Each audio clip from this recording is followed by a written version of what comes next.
श्रीमन्महागणाधिपतये नमः।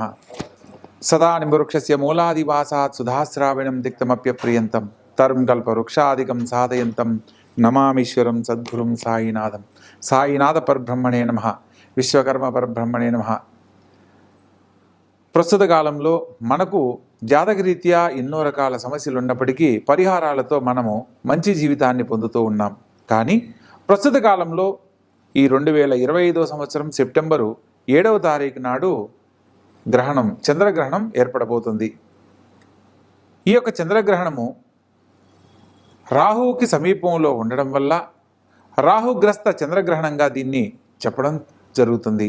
అదేవిధంగా ఈ యొక్క గ్రహణాన్ని సంపూర్ణ చంద్రగ్రహణంగా కూడా పరిగణించడం జరుగుతుంది.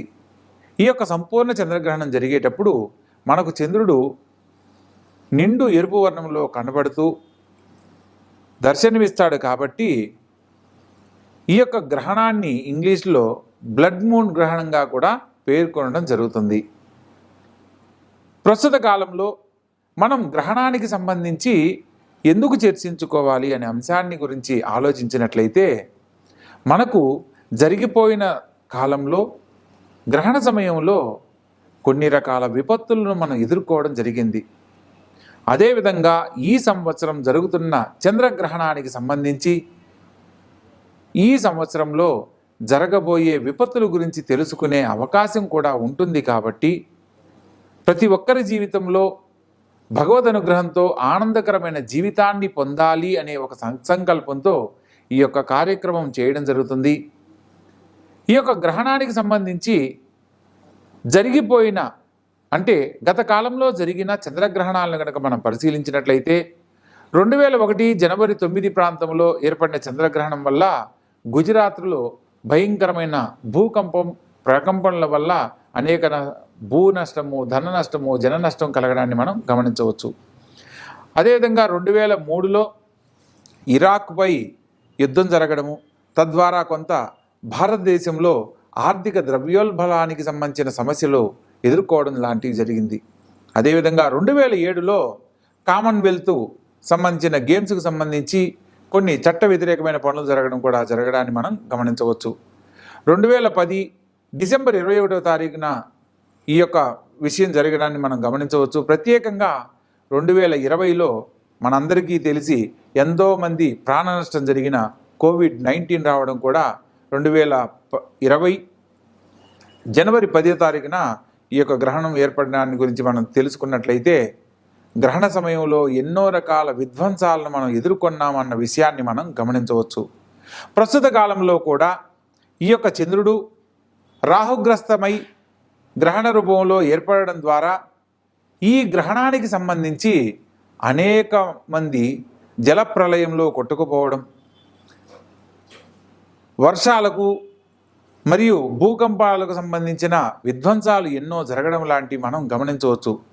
ఈ మధ్య జరిగిన కాలంలో చైనాలో జరిగిన వరదలు కానీ, లేదా కొన్ని ప్రాంతాలలో క్లౌడ్ ఫ్లడ్స్ అని చెప్పని మనం ఉత్తరాఖండ్ ప్రాంతంలో ప్రస్తుతం ఉన్న ఈ మధ్య జరిగిన వరదల్లో ఎంతోమంది ఊర్లు కొట్టుకుపోయి ఇచ్చిన విషయాన్ని కూడా మనం గమనించవచ్చు.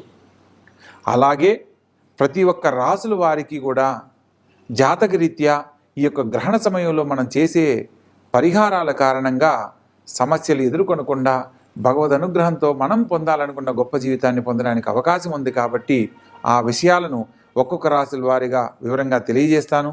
తెలుసుకున్న ప్రతి ఒక్క అంశాన్ని గమనించి ఆచరించవలసిన పరిహారాలను గనక ఆచరించినట్లయితే భగవద్ అనుగ్రహంతో గొప్ప జీవితంలో స్థిరపడతారు. ముఖ్యంగా మనము ఒక్కొక్క రాశుల వారిగా మనం పరిశీలించే క్రమంలో ప్రస్తుత కాలంలో గ్రహ సంచారం గురించి కూడా తెలుసుకుందాం. మిథున రాశిలో గురుగ్రహ సంచారము, సింహరాశిలో కేతువు రవి బుధుల సంచారము, అదేవిధంగా కన్యా రాశిలో కుజగ్రహ సంచారము, అదేవిధంగా కుంభరాశిలో రాహువు చంద్రుడు మరియు మీనరాశిలో శనిగ్రహ సంచారం జరుగుతున్నాయి. ఇలా గ్రహాలు సంచరించే కాలంలో మనకు ఈ యొక్క కుంభరాశిలో చంద్రుడితో రాహువు కలవడం వల్ల ప్రత్యేకించి ఈ యొక్క కుంభరాశి వాళ్ళు, సప్తమ స్థానమైన సింహరాశి వాళ్ళు, సింహరాశిలో ఉత్తరా పల్గుని నక్షత్రంలో ఈ యొక్క గ్రహణ దోషం ఏర్పడుతుంది కాబట్టి ఈ రెండు రాశుల వాళ్ళు విశేషమైన దైవ కార్యక్రమాలను ఆచరించడము, దేవతారాధనలో ఆ రోజు సమయాలను కేటాయించుకుని మరీ భగవద్భక్తితో గనక ధ్యానిస్తూ మనోవాంఛలను గనక భగవంతుని ముందు చెప్పుకున్నట్లయితే ఎదుర్కొనబోతున్న విపత్తుల నుంచి బయటపడడమే కాకుండా ఆనందకరమైన జీవితాన్ని పొందడానికి అవకాశాలు ఏర్పడతాయి. మేషరాశి వారికి ఎప్పటి నుంచో పరిష్కారం కాని సమస్యలన్నీ పరిష్కరించబడతాయి. భగవంతుని అనుగ్రహంతో భవిష్యత్తుకు సంబంధించి తీసుకునే నిర్ణయాల్లో చక్కని శుభ ఫలితాలు పొందడానికి అవకాశం ఉంటుంది. సంతాన భాగ్యం కోసం ఎదురు చూస్తున్న వారికి సత్సంతాన భాగ్యాన్ని పొందే అనుకూలత లభిస్తుంది. ప్రత్యేకంగా ఈ రాశి వారికి ఆర్థిక బలం చేకూరుతుంది. కుటుంబంలో శుభకార్య ప్రయత్నాలన్నీ అనుకూలిస్తాయి. ఉద్యోగ ప్రయత్నాలలో శుభవార్తలు వినే అవకాశం లభిస్తుంది. ప్రత్యేకంగా ఈ యొక్క రాశి వారు దేవతారాధనకు సంబంధించి మాతృసేవను చేయడం అద్భుతమైన ఫలితాలను ఇస్తుంది. చంద్రుడు మాతృకారకుడు కాబట్టి మాతృకారకుడైన చంద్రుడు చంద్రగ్రహానికి ప్రీతికరమైన వస్తువులను దానం చేయడము ఎంతో శుభ ఫలితాలను ఇస్తుంది. ప్రత్యేకంగా ఈ యొక్క గ్రహణ సమయం అయిపోయిన తర్వాత విడుపు కాల స్నానం ఆచరించి పేదవారికి వస్త్రదానము, బ్రాహ్మణునికి బియ్యము, పాలు, శ్వేత వస్త్రము, కొద్దిగా వెండి లేదా వెండితో తయారు చేయబడిన నాగపడిగను బ్రాహ్మణునికి దానమిచ్చి మనసులో ఉన్న సంకల్పాన్ని కనుక చెప్పుకున్నట్లయితే అతి శీఘ్రముగా కోరుకున్న గొప్ప జీవితాన్ని పొందడానికి అవకాశం ఏర్పడుతుంది. గ్రహణ సమయానికి సంబంధించి ప్రత్యేకంగా మనకు రాత్రి 10:29 ప్రారంభమయ్యి 8వ తారీఖు నాడు అంటే 7వ తారీఖు రాత్రి 12 గంటలు దాటిన తర్వాత తెల్లవారితే 8వ తారీఖు ఆ రోజు 2:56 వరకు ఈ యొక్క గ్రహణ సమయం జరుగుతూ ఉంటుంది.